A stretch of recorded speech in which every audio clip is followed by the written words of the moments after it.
Breaking news বন্ধুরা, breaking news 18 October 2025 সালে England tour of New Zealand.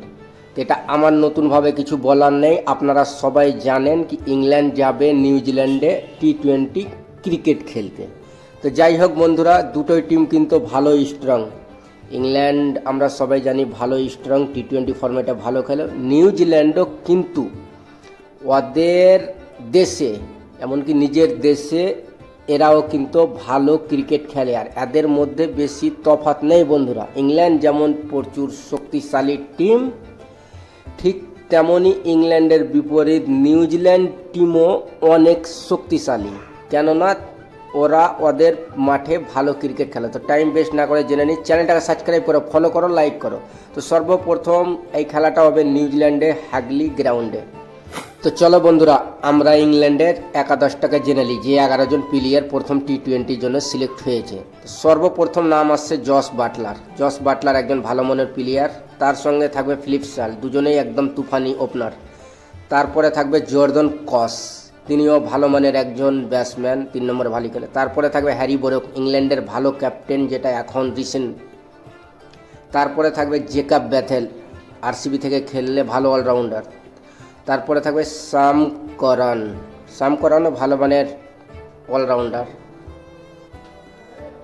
তারপরে থাকবে লিয়াম দোসন, ইনিও ভালো মানের একজন অলরাউন্ডার, ব্যাটে বলে দুটাই কিন্তু ভালো করে। তারপরে থাকবে ব্রিডেন ক্রাস, ইনিও ভালো মানের অলরাউন্ডার, ব্যাট বল দুটোই ভালো করে। তারপরে থাকবে অ্যাডিল রশিদ, অ্যাডিল রশিদ ভালো স্পিনার, ইংল্যান্ডের সবচাইতে ভালো স্পিনার হলে অ্যাডিল রশিদই ছিল আর এবং আছে। লুক ওয়ার্ড থাকবে, তারপরে লুক ওয়ার্ডও ভালো ফাস্ট বলার একজন। সানি বার্কার, ইনিও একজন ভালো ফাস্ট বলার ইংল্যান্ডের। এরপরে বন্ধুরা জেনে নেব নিউজিল্যান্ডের সম্ভাবিক প্লেইং 11 কি থাকতে পারে। নিউজিল্যান্ড কিন্তু ওর মাটিতে ভালো ক্রিকেট খেলে, এটা আমি এর আগেও বললাম বন্ধুরা।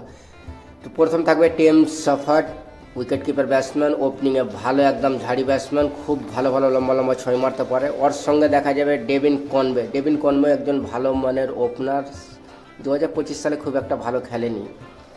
3 নম্বরে দেখা যাবে টিম রবিনসন, টিম রবিনসন ভালো ফর্মে আছে, তিনি একজন ভালো মানের ব্যাটসম্যান। রচিন রবীন্দ্রা, 4 নম্বরে রচিন রবীন্দ্রা থাকবে, রচিন রবীন্দ্রা কিন্তু ভালো ব্যাটসম্যান।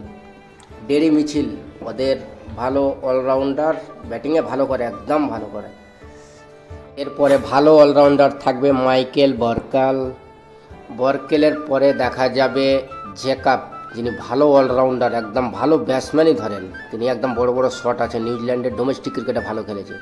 তারপরে ম্যাট হার্নি, ম্যাট হার্নি একদম ফাস্ট বলার, ভালো নিউজিল্যান্ডের পিচে ভালো বল করবে, এতে কোনো সন্দেহ নেই। তারপরে দেখাবে কেলি জেমিনসন, একদম হাইটওয়ালা বলার, ভালো বলার।